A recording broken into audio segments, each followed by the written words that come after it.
Hello, hello, hello, everyone. We are going to go ahead and get started. On behalf of Busboys and Poets, thank you so much for joining us for this conversation with author Julie M. Norman and CEO and founder of Busboys and Poets, Andy Shalal, about Gaza, the dream and the nightmare. Let's clap it up for them. Thank you.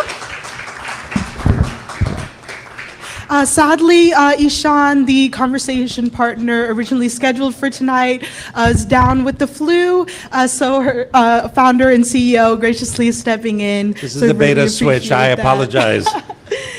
But if you don't know anything about us, Busboys and Poets is a community where racial and cultural connections are consciously uplifted and a space for art, culture, and politics to intentionally collide.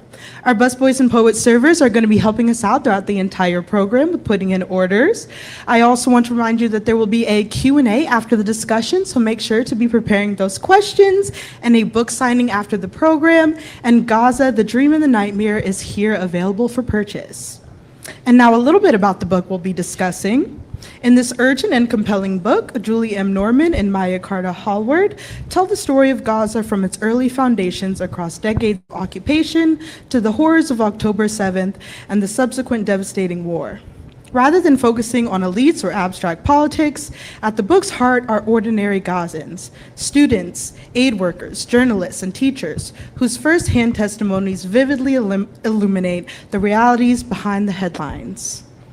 The author we have here with us tonight is Julie M. Norman, an associate professor of politics and international relations at University College London, and an associate fellow at the Middle East at Chatham House. And now I'll pass it off to our speakers. Thank you. Thank you so much for being here. Thank you, Madison. How many of you here for the first time at Busboys and Poets? Wow, it's great to see new faces here. We do these types of events on a regular basis. We'll be having lots more events. We've had so many events around Gaza and around Israel and Palestine, and we've had peace cafes that have been going on for many, many years. We've sort of put that in hiatus right now because there seems to be a lack of appetite for dialogue. I think people are willing to move beyond that at this point.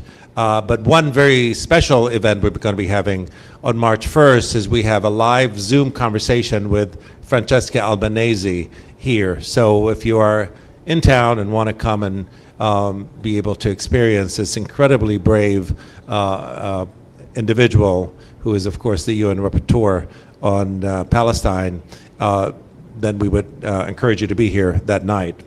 Anyway, it's so great to have you here, Julie, and I'm sorry our other conversant isn't here, but I was handed the book yesterday, quickly skimmed through it. I'm a pretty fast reader these days because I have to do this on a regular basis, so I really enjoyed it. So thank you very much. I expected you to be British because I saw University College London and I thought, okay, she's going to have a British accent and sound very smart, much smarter than I am. So I was nervous. So it's a good thing that you're not British. But anyway, a lot of news in the British tabloids these days. Indeed, yes. We can also talk about Prince Andrew. Did you know Prince Andrew? Did you? Oh, I've met him many times. No. Thank God, no. Thank God, no. Is this like really huge news? Oh, it is. I tried to get on BBC today to look at what's happening with the Middle East talks and things like that, and it was nothing else. Everything was canceled. Oh yes. This is the news today. Rescheduled, right. So I think the last time this happened was Charles I back in the 1700s, and Charles I was beheaded over this type of thing. But apparently he was giving away state secrets to Epstein.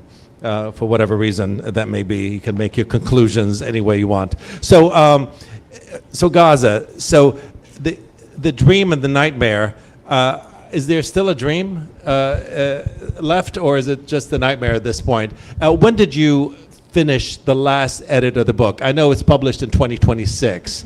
Mm-hmm. When did you finish it? I'm sure this is such a dynamic issue that is forever changing. And I'm sure your publisher kept throwing it back at you saying, can you add a little more, can you add a little more? Yeah, thank you so much, Andy. And first, I'd just like to thank Busboys and Poets for hosting tonight, to Madison for doing so much of the behind-the-scenes work, for Andy for filling in as moderator, which is just such an honor for me as someone who did grow up in the DC area, was in grad school here in DC, and came to events here and was always in awe of Andy Shalal and everything that he has created with Busboys and Poets at all the locations, and just the absolutely wonderful creative activist space that you have always cultivated here. We're just always incredibly grateful to you for that. So thank you. Thank you for being here.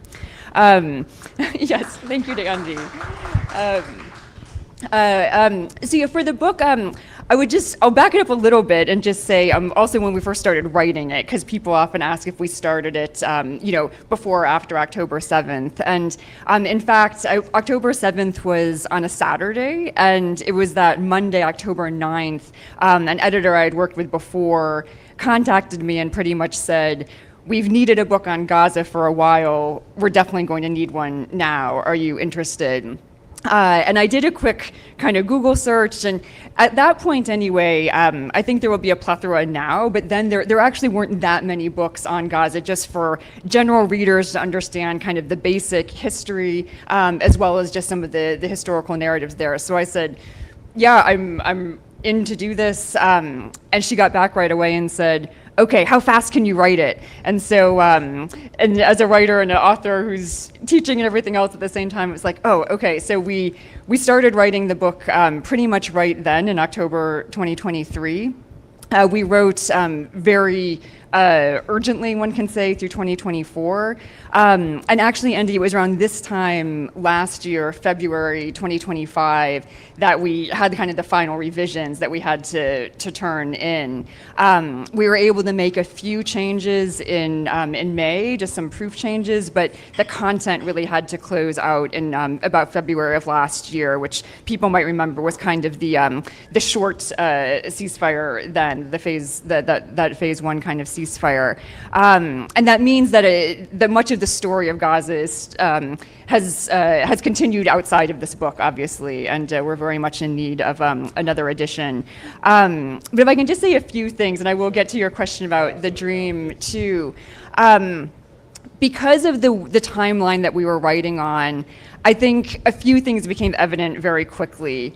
I mean, first, we were asked to write the book as, again, a sort of general history of Gaza and kind of leading up to October 7th. How did Gaza get to this point? But obviously, as we were trying to write this, events were playing out in real time with the atrocities, with the war, what many organizations, certainly by this last year, started classifying as a genocide, were unfolding in real time. And so, on the one hand, I was working through archives and historical materials trying to kind of map out this year-to-year narrative, but also following this almost day-by-day or hour-by-hour timeline in a Google Doc that I was keeping of just events that were happening. And I've likened it to other people as almost some historical fiction books where there's a character in the past who you're reading their story, a character in the present who you're reading their story, and that you know they're going to meet at some point. And it felt almost like writing in that way, though obviously this was not fiction, not a novel, it was very real. So in the book, we made a decision to try and marry that historical narrative and the contemporary narrative. The other thing we decided pretty quickly was if we were going to write a book on Gaza, it had to be a book that we would want to read ourselves, that we would want our students to read, our family and friends to read. And for me, any book about the region, needs to center Palestinian voices and Gazan voices. And, neither Maia nor I am Palestinian or Gazan, and we're very upfront about that. But what we did do is we did dozens of interviews with Gazans, with Palestinians also in the West Bank, and also with Israelis who had been affected by October 7th, but mostly with Gazans. And we couldn't access Gaza, of course, as no external researchers or journalists could, but we did a lot of remote interviews, and we did interviews with Gazans who had either managed to get out to Cairo or to other places in the first 6 months when the Rafah border was still open. So the book, if you do pick it up, the life of the book, I would say, is these stories, these voices, quotes, memories, not just from the last 2 years, but from throughout Gaza's history. And we're just, Maya and I, who Maya can't be here tonight, but just extremely grateful to the individuals who shared their stories with us. And the subtitle of the book, The Dream and the Nightmare, it came from one of our interviewees who, just when I kind of opened the conversation with, tell me about Gaza and what's, what you remember, just totally unprompted, he said, Gaza was like a dream and a nightmare at the same time. And that phrasing obviously stood out to us as something that we wanted to really highlight in the front of the book, but also the sentiment was something that really to a person was emphasized to us, with people describing Gaza as a heaven, as a love story, as a dream. And almost everyone said to us, like, yes, write about the occupation, write about the assaults, write about the violence, but also make sure you tell people how vibrant Gaza was, how beautiful it was. Tell them about the social fabric. Tell them about the universities and the schools. Tell them about the entrepreneurs, the artists, the filmmakers.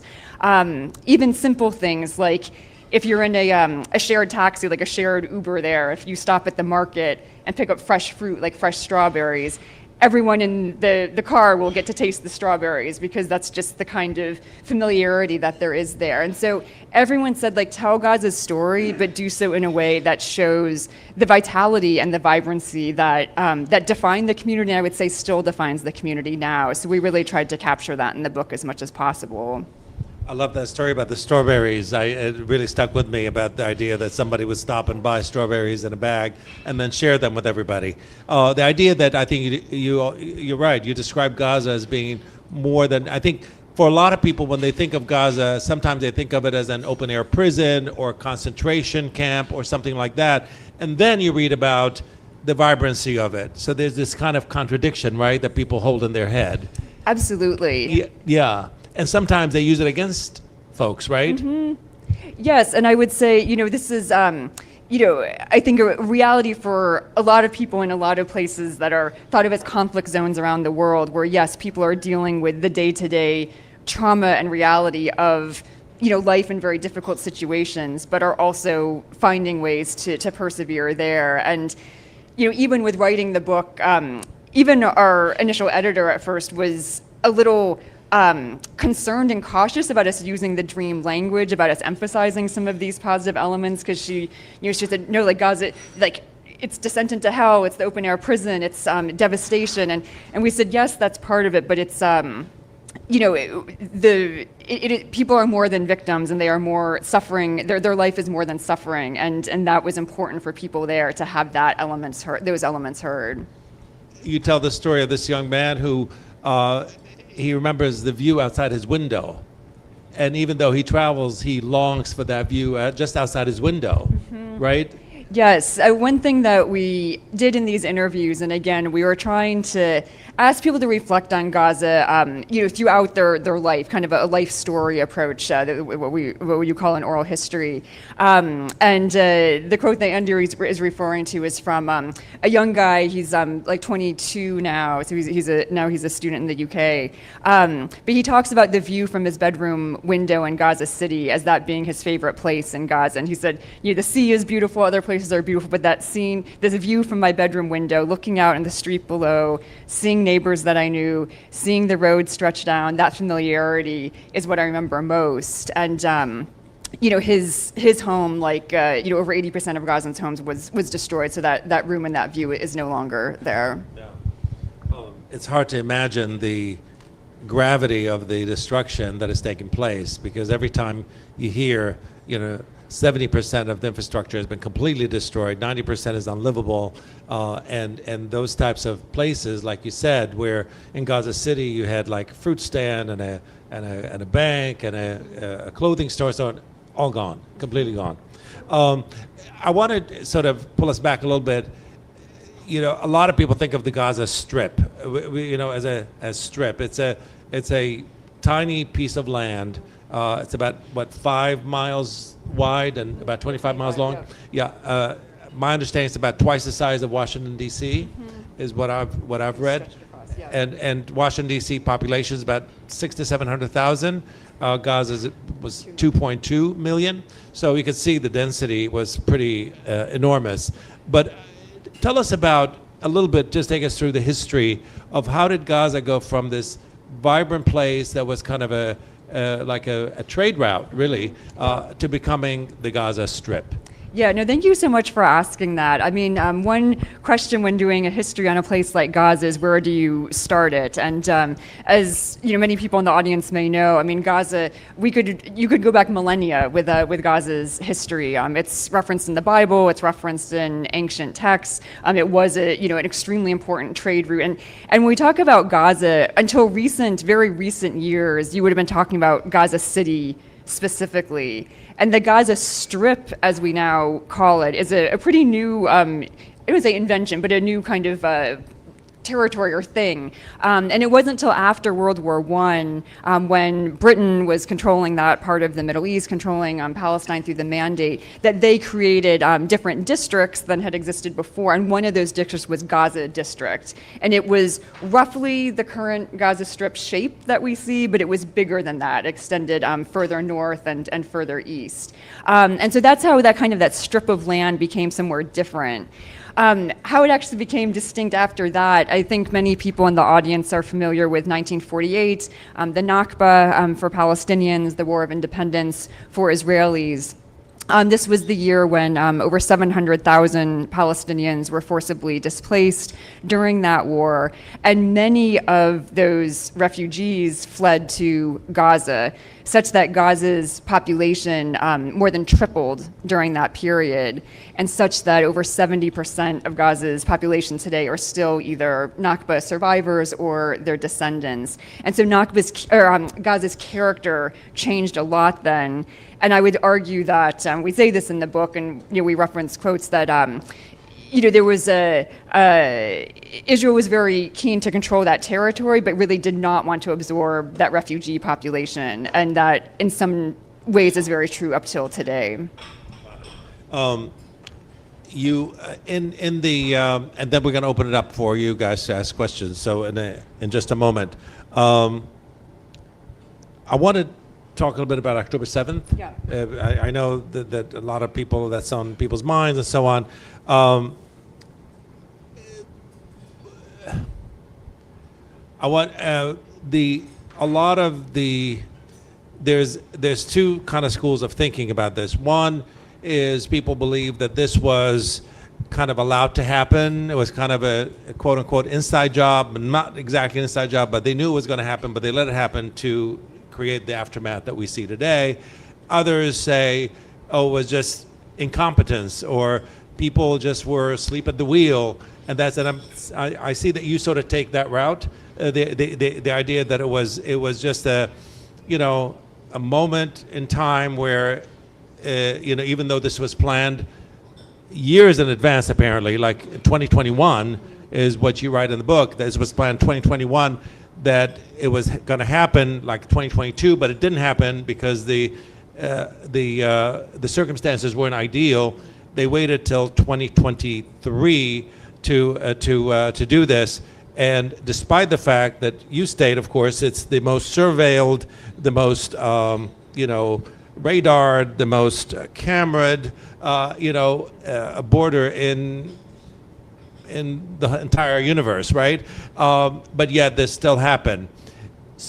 Tell me how you came to that conclusion so firmly as a researcher, as an academic. And I'm not an academic, I just hear stories and gossip, and I trade with that. So yeah, exactly, which sometimes more accurate. But if you could share with me, how did you come up with that conclusion?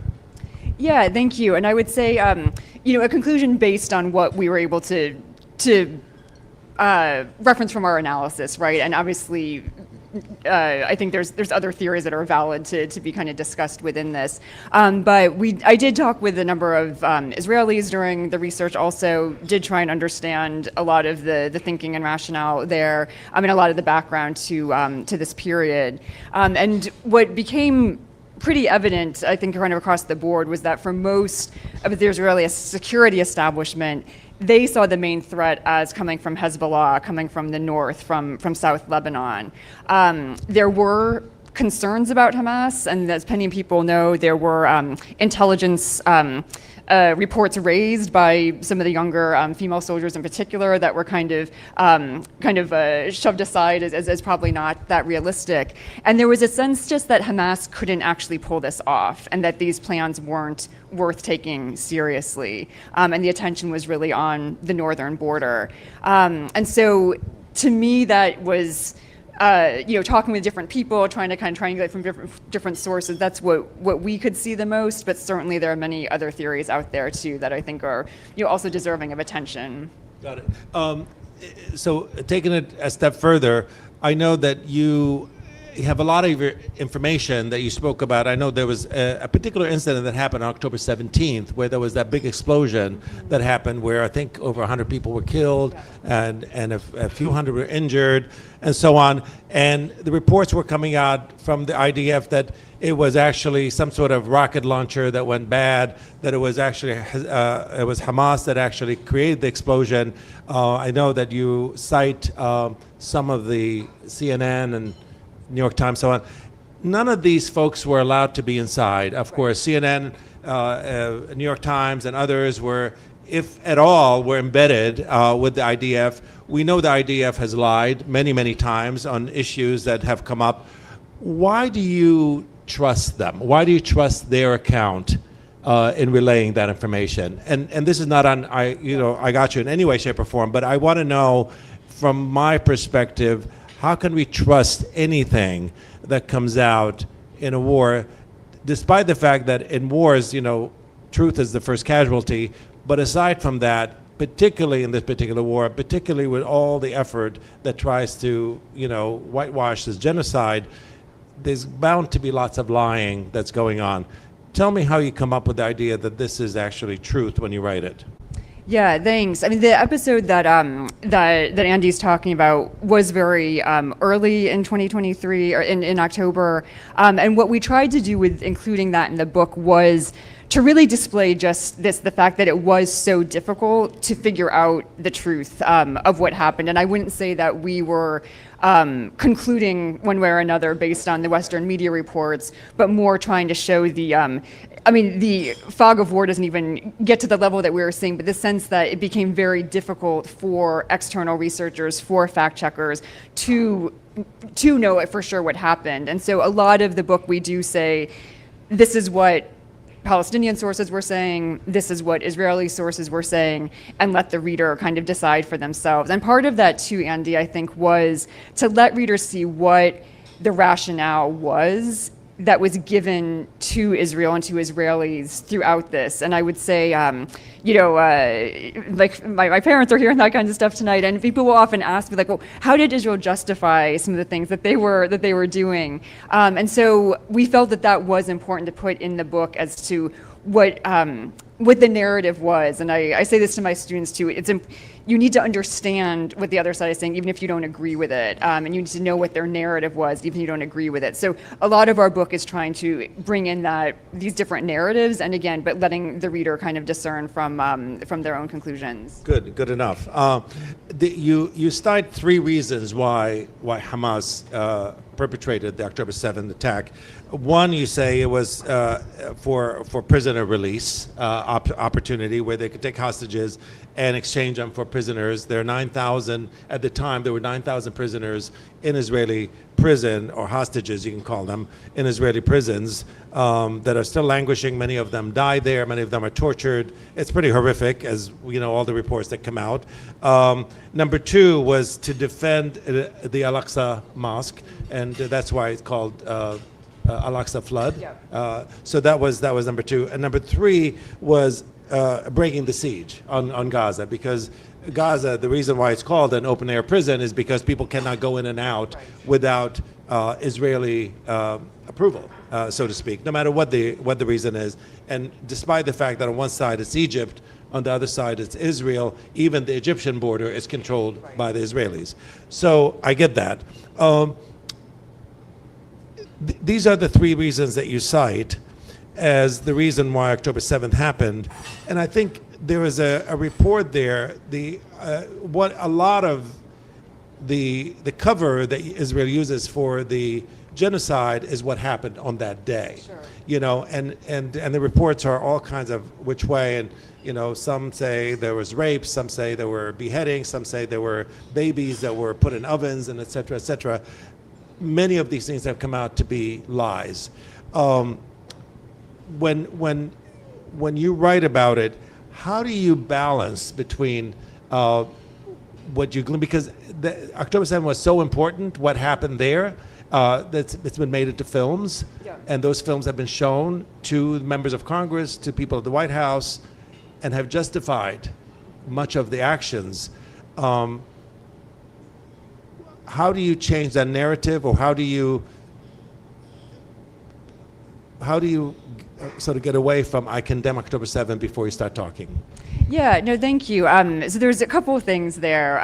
I guess first, in terms of talking about Hamas's reasons, I mean, some of the reasons that we list in the book were ones that Hamas was saying at the time. That was their reasons. I think from our analysis, and we try and put this in the book too, it was more than anything to just force Palestine back into the forefront of attention, not only internationally, but in the region, where Hamas saw a lot of regional actors, Arab states, starting to normalize with Israel and wanted to push back on that, as well as just get Palestine back in the forefront. And so I do think that was one of their main motivations, and one where, many would say, objectively they were rather successful in that, in getting Palestine back to the forefront, if we can use a word like that.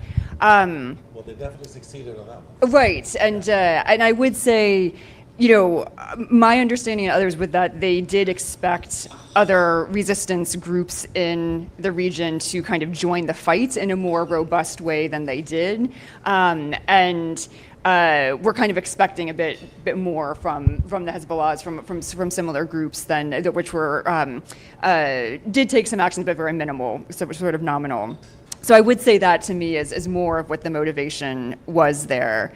In terms of actually approaching October 7th, I mean, I guess one thing I would emphasize in the book is, again, we did purposely choose to have a history of Gaza before you get to October 7th and I think chapter 8. And so there is a sense of a history that is, leading up to that point, and October 7th is an extremely important part of that history, but it is part of this broader history.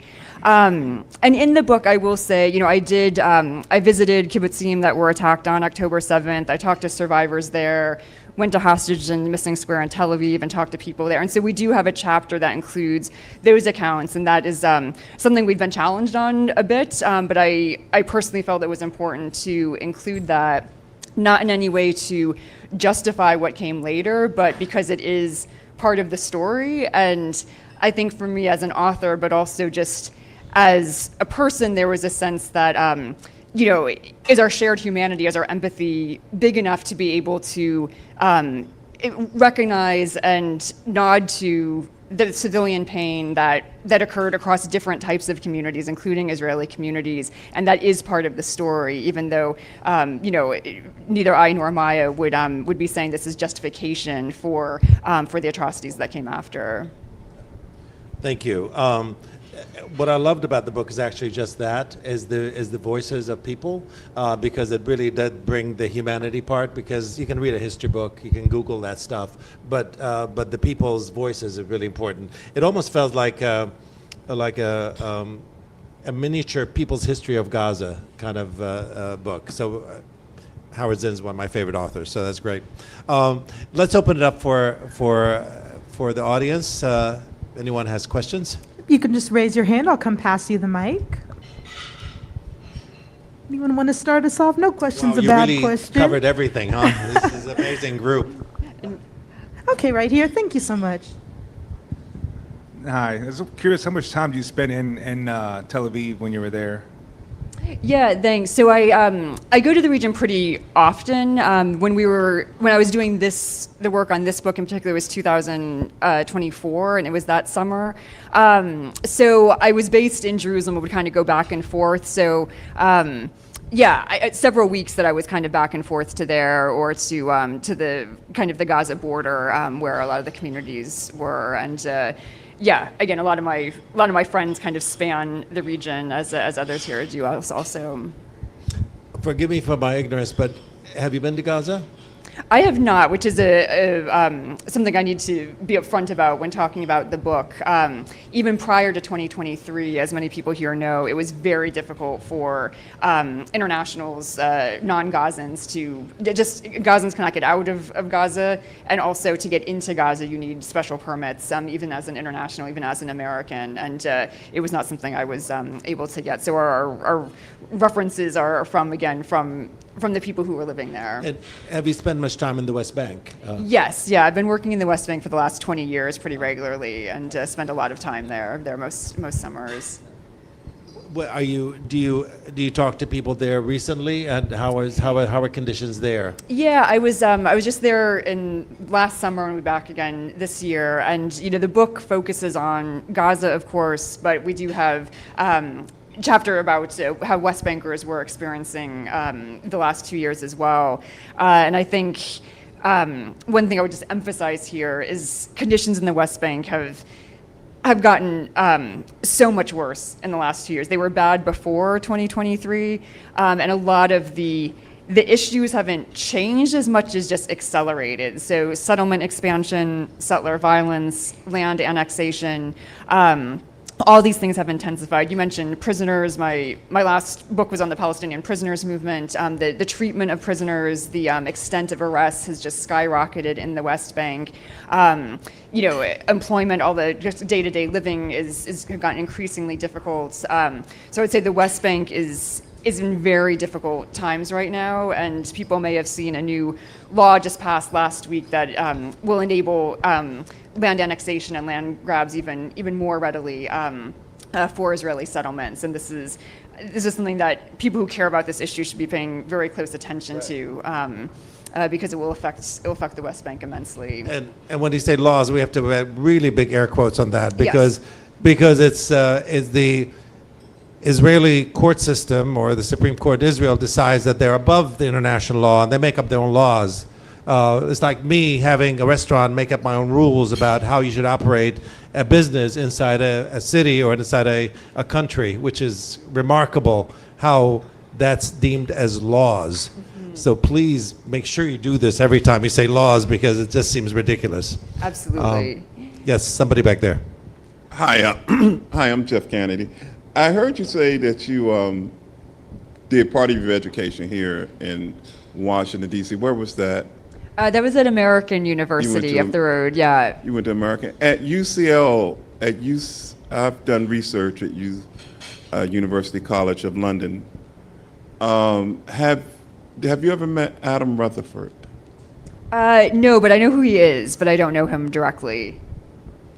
Well, then my reason for asking that, you talked about the Balfour Agreement, which basically helped the framework of making the decision around creating Gaza and the political reasons that the Jewish homeland was located in Gaza. And part of that science starts at UCL around the eugenic movement. And if you look at Trump, something that he says and talks about almost every third time he opens his mouth about his intelligence, his superior intelligence that his father drilled into his head. And you understand the rationale of that particular movement, especially centered around and I just thought it was fascinating when you said UCL. There was another young lady who went to American University, now that I'm thinking about it, and she's a professor up at Yale now. She's in Yale Medical School, and she wrote a fascinating account of eugenics in the African American community. But it starts and ends with that little science and understanding the superior of inferiority, of the science of superiority and inferiority, and the Balfour Agreement. And I just think it's absolutely fascinating that you're at UCL. Yeah, thank you for raising that. I will say UCL has done a lot of reckoning, so to speak, with the history of eugenics there, and but it's certainly an issue that is, obviously very relevant in how it's talked about now. It's where a lot of UCL's focus is, as well as decolonization, and so I would say UCL is trying to reckon with that part of its past, as the UK is more broadly with their role in Israel-Palestine, also with the Balfour Declaration and other elements there. Right here. All right. Okay. Hi, thank you so much for doing this. I'm thinking back to when Rachel Corrie was killed. She was killed in Rafah, right? She was just defending a house. That was when the international student movement was there. That was before the siege was put in place, correct? Before the elections and so forth. But it just shows the evolution of the resistance there. And I just want to remark that, over these last couple of years when we've really seen these people dying, these young kids who have birds and who are athletes and all the things that they did, and their country's just been destroyed. So it's just really hard to see. I don't know if you know anything about the expulsions that they're doing, putting people on planes and stuff. That might be a question. Thank you. Yeah, can you say more about? I'm not sure I do know about the expulsions that you're referring to. Well, they're putting people on planes. Andy. Yeah, I mean, I think what Anne is probably alluding to is the fact that they're sending people outside the country. They're putting them on planes and sending them to random places like South Africa and other places where they're just kind of landing there and handed to somebody and given, like, I think a month stipend or something like that to be able to survive, basically, and then kind of left on their own and trying to have that country figure out what they have to do. And I think South Africa put a stop to that. But I don't know what other countries, I think Uganda and maybe other places as well. And also, I think they've opened up the border at some level where they're just letting people out, but they can't come back in. And now they've even closed the border for medical, for people that need medical work. And yeah, I don't know if you know more about that. Yeah, I mean, Rafah opened up nominally, but the flow of people has been like single digits so far, and it's still extremely difficult for people to leave, even for medical reasons. And the flow in is even more monitored, and is still very much controlled by Israel. Yeah. And I understand those actually flights out were costing something like $6,000 per person. So they were really expensive, and then when you get there, you really don't have any real protection or any place to go. So, yep, it's pretty bad stuff. Any other questions? Yeah, I can also read a little bit from. Yes, that'd be actually really wonderful for you to do that. Yeah, I have a number of passages that I often share, but I think I'll focus more on the contemporary time right now, and share a couple of quotes that were really representative from a lot of people that we spoke to. I'll start with one from my friend Ibrahim, who was living in Jabalia camp in northern Gaza in 2023, and he is in his 40s now. What page are you on? Oh, sorry, what page? Sorry, that's what age. 132. 132. By the way, the books are available for sale, so this is my pitch. This is an independent bookstore. Please don't go to Amazon and buy the book after today. Even though you may get a discount there, you won't have this kind of gathering. So please support independent bookstores and buy your book here before you leave. And buy an extra one, give it to a friend. And I'll add a plug for the book that we're donating proceeds to humanitarian aid in Gaza, if that makes a difference for people. So I'll read a little. We want to be sold out, okay, before the end. Just Yes. FYI. So I'll read a little bit from Ibrahim. I was living in the north of Gaza. They told people to move to the south of Gaza at that time. There was a discussion in my family between me and my siblings. Should we leave or should we stay? I said we should leave. This time is not like the other times. I could hear from the Israeli speech that this time they would try to destroy everything. I had my wife and 2 kids with me, so I finally said, okay, let's move to the south. And I left to the south with more than 45 people, brothers, sisters, kids, nieces, nephews. It was a big challenge. Where to move? How to move? Are you going to stay together? What is the right strategy? Should you stay together so the whole family is destroyed in one hit? Or should you travel in clusters so that if one place is hit, the others manage to stay alive? And then your brain is overflowing with information and news that that family is killed, that neighborhood is gone, that clinic, that building. And you have all these feelings. Is this the last gathering, the last time to see my neighborhood, the last time to see my kids, the last smile I'll see from my mom, the last word I'll hear from my dad, the last meal you'll have, the last walk you'll have, the last thing you'll see? You have all these things in your mind. You are leaving your home to nowhere. You sleep in the street, a car, a classroom, a house, a clinic, a tent, a hospital. You have nowhere, literally nowhere to go. Wow. And I read that quote in the part where Ibrahim was talking about trying to decide how the family will travel is something that almost every family we talked to had that kind of conversation of, do you travel as a group or do you split up? And again, this was him recounting the first displacement of, for most people ended up being 8, 9, or 10 times that they were forced to relocate.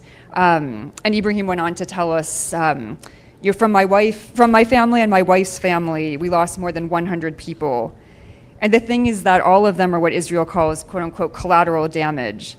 No one had links to Hamas. But Israel didn't care. They targeted buildings with 2-ton missiles. So they collapsed their targeted house, but also at least 5 other houses nearby. That's what happened to my family and my wife's family. It's the same thing happening to everyone. It's really hard to imagine the amount of devastation, right? I mean, I think we can sit here and kind of have some conjecture in our mind. We see the videos, we see the Instagram reels and so on, but it's hard to fathom, although it's obviously very immense. What do you think is the future? What do you think, do you think Trump and his peace board was meeting here, I think today. The mayor of Bethlehem was here earlier today as well. Netanyahu was here a few days ago. Where do you think all this is going? Yeah, so people may know that the Board of Peace was meeting this week. I and others are, very skeptical about the board, and that's probably the kindest term. And this is a board that does not include any Palestinian representation on it. So for it to claim to speak or to be a leader for Gazan reconstruction, for that reason alone, I think is kind of renders it moot and ineffective. And I think people that I've spoken with on the ground see it for what it is, as a sort of a vanity project in a way to have sort of real estate investment projects for Trump and many of his allies, personal and state-wise. And so I personally am not that optimistic about what the Board of Peace can or will do. What I can say is that there are so many Gazans who are architects, planners, academics, people with ideas about how Gaza can be in the future. They want to be part of the reconstruction. They have developed plans. The Phoenix Initiative is one that's available in English online. Palestine Emerging is another one that's available online in English. And there are there was a lot of urgency, but also intent to be part of Gaza's reconstruction and not have it be a top-down endeavor by either someone like Trump or by even by regional actors who I think are often seen as perhaps allies of Gazans, but often don't always have Gazans' best interests at heart either. But people inside the Strip, inside Palestine, have a lot of ideas and want to be part of this rebuilding. Can you speak a little bit about, because I always hear the word Gazans as opposed to Palestinians. Can you speak a little bit about when do you use those words and how they feel charged? I mean, politically, the fact that all of a sudden Gazans are like this separate entity where they're really part of Palestine, they're Palestinians. How do you tackle that issue in your writing? Yeah, no, thanks for that question. I mean, I think for the book, when we were talking about people living in Gaza and the rather unique experiences that they had within the Palestinian context, and I think all of us have, many identities that are overlapping and nested within others, and certainly Gaza, West Bank, diaspora, 40. I mean, Palestine is Palestine. Palestinians are Palestinians. But I would say that the reality, the lived experience in Gaza, really since 2005, for the last almost over 20 years, has been very different from that in the West Bank. I mean, 2005 is when Israel disengaged, withdrew the settlements, but imposed the control over the borders and the siege. And 2007 is when Hamas came into government in Gaza, whereas the Palestinian Authority remained in control in the West Bank. So two very different types of experience in both places. And again, when I speak with Gazans, it's different with different people, but a lot of people there are just aware that the last 20 years, and then certainly the last 2 years, their reality has been very unique, and the Gazan identity, I would say, has become a bit more forefront and solidified in these last 2 years, just because of what people have endured and gone through. And one more thing, and then you have a question? Yeah, we'll go to you in a minute. Where do you see all of this going? The fact that Israel is intent on the ethnic cleansing that's happening, and sort of like slowly either making life impossible for the people that are living there or killing them otherwise. I know it's hard to know what the future brings, but do you see any, what is I guess I hate the word hope because it seems like so whatever, but I think it's important to continue having a sense of hope, because if we don't, what can we expect of the people there, right? Absolutely. So can you give us a sense of where do you think all this is playing out, whether this Riviera thing is actually what's the outcome, or whether something else may come of what's happening?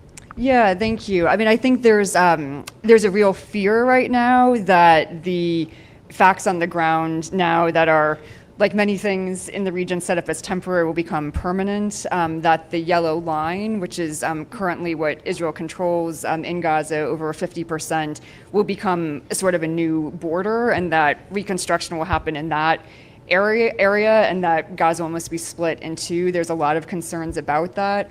But I would say from people that we spoke with in the book, from Palestinians that I know in the West Bank as well, that is not a reality that would be acceptable or sustained, and it might be something that is imposed for a while, but is not something that I think that would stand. And one thing that Palestinians talk about a lot is Samud, this idea of perseverance, of not kind of giving up on Palestine, not giving up on the struggle. And whatever happens in the short term right now for Gaza is not going to be the last word for Palestine in any way, shape, or form. And on that note, I can read into their quotes maybe that kind of encapsulates, I think, that idea. This is a quote from Ella on page 203. And he says, "People in Gaza, they like to live life. They know the value of it. The people of Gaza are missing many basic things like food, electricity, a good life, and we value these things very much. People know exactly the meaning of having a hot meal to eat, the meaning of having a family. In the last few years, I find that people are just trying to continue life with what they have. Regardless of the situation and what is happening, they're just trying to pass their tragedies and sorrows, and they're just trying to live." That's not the very last word of the book, but it's pretty much the sentiment towards the end of the book, and it's the one that is communicated to me the most often, even as people are very much in still survival mode right now. I mean, even in the context of the ceasefire, over 600 people have been killed. People are still struggling immensely with humanitarian conditions, but there is still this sense that we will survive, Gaza will survive, and Palestine will survive, and this is not going to be the end of the story until that kind of pathway is possible. Very good. I think that's another air quote, the ceasefire. So we have to keep a lot of air quotes in this conversation. Please, do you have a microphone? Yeah, I mean, I think it's a similar question to your question just now. So obviously we had the border peace today. I think the key, a lot of Europeans aren't signed up to the border peace, but I think the key traditional allies of the Palestinian people are. You know, the Saudis were there, you know, the regional, Jordan was there. So who is gonna, and I don't think anyone serious thinks that the border peace is a serious thing that's going to achieve anything. So who is going to advocate on the global stage for the Palestinian people? Because it doesn't really seem to be happening. No, thank you, Tom, for that question. Yeah, I mean, for people following the Board of Peace, right, there were many countries that were invited. The UK, where I live, did not accept the invitation. France, Canada, most of Europe is not sitting on the board. But we do see a lot of regional actors, and most Gulf states and neighboring Arab states are present there.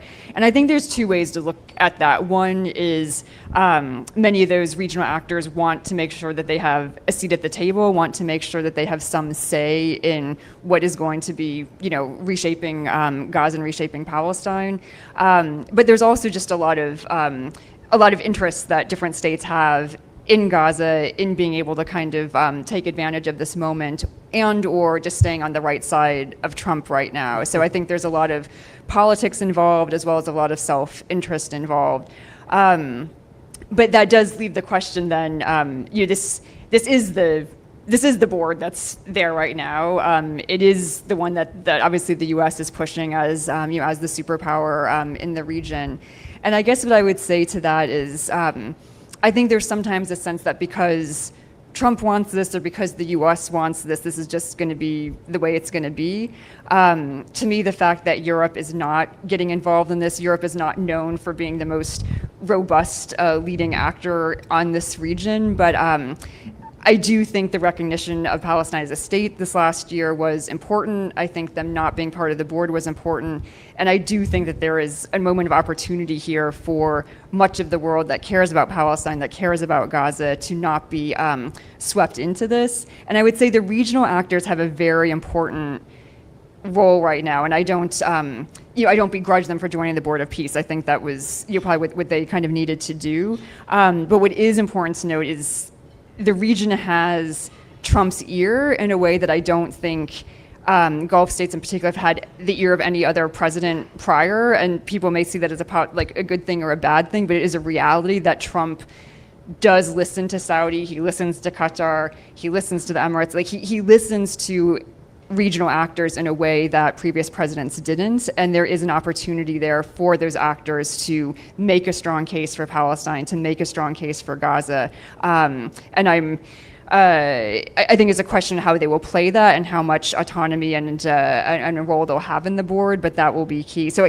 I'm not answering your question fully, except to say that I think much of the region and most of the world is very is kind of wants to see Palestinian interests and wants to see a pathway to a Palestinian state and wants to see a pathway to Palestinian self-determination. And that kind of consensus is something relatively new. And I would say even in the US, despite despite elite and despite politics, I mean, we've seen just unprecedented changes in popular opinion here and popular expression than I was expecting, and I think people in the region have seen that also, that the U.S. and young Americans in particular are viewing this conflict very differently, and U.S. politics in the future is going to have to engage with Palestine very differently. So the long durée I'm a bit more hopeful for than the short term. That's a great point. I think it's important to understand that what Trump listens to is money. That's number one, and so that is the motivation. And as far as the Jordanians and the Saudis, I don't think they really have the interests of the Palestinians in mind. They have their own interests, and sometimes those interests are not aligned at all with the Palestinian interests.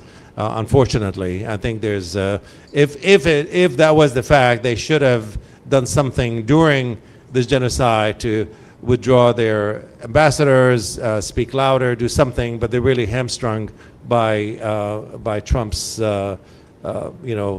imposing footprint, so to speak, on top of their necks.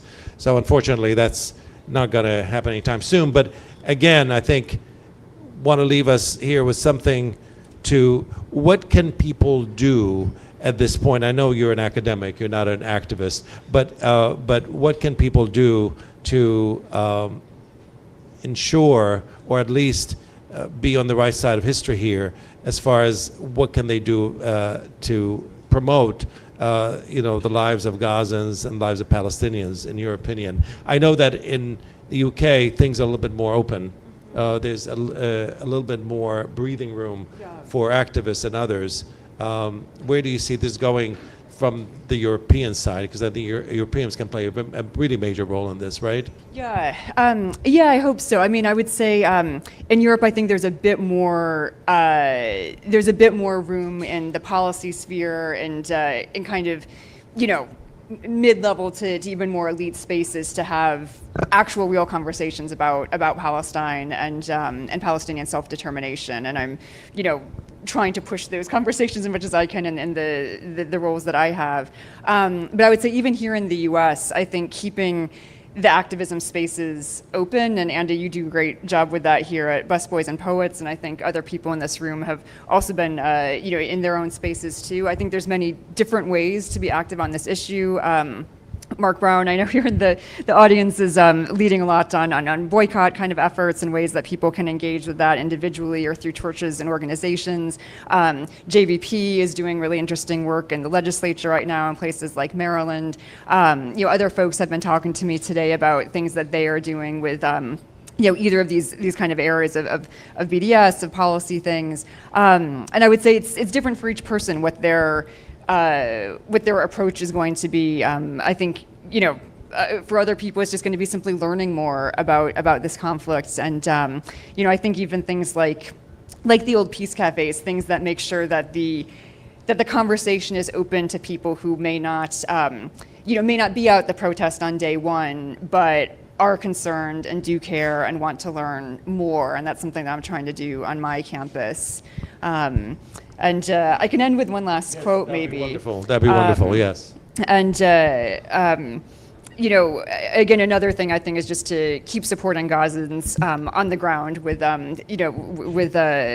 their own efforts and with their own initiatives. So I'll share this last quote from Ibrahim. He's the guy that we heard living in Jabalia camp who was displaced very early on. He ends up working to try and establish some of the community kitchens that helped get food to people when they were displaced and were starting to become extremely food insecure. So he says, when you speak about the community kitchen, you need a big pot to cook in, and you need to put it up high. And you need to be a good garbage collector to collect papers and bags to build a fire underneath it. Then you need to buy ingredients, like for mujadara. You need to find bags of lentils and rice, and you work with whatever is available in the markets. Then you get families nearby to help in preparing the food. You couldn't always buy ingredients anymore, so we'd work with what we had. So we were establishing these initiatives, and everyone was a volunteer, the people cooking the food, the people distributing it. So the level of solidarity was very high. I was engaged in these things, and I was very happy that I could help people. I feel proud of my people. Some people need a leader, but others are inspired by the needs of others and the social solidarity and cooperation. During a crisis, you can hear the sense of we, of us. Maybe that's human nature. We can't say we Gazans are a society of angels. You have bad people and good people. But in a crisis, we adopt that we perspective, and you can see the stories of solidarity and sharing. It's not just sharing pain, because pain was for everyone, but also sharing food and supplies. I have seen all these things. So maybe since we're here at Busboys and Poets in your beautiful kitchen and cafe, we'll close with that one. And thank you. Thank you so much, Julie Norman. Appreciate it. If you don't mind, we're going to be signing some books. So we're going to be signing books there. And please, if you want to purchase them, Madison there can help you. Again, thank you. Stay safe. Great. Thank you, Andy. Thank you, Evan, for coming.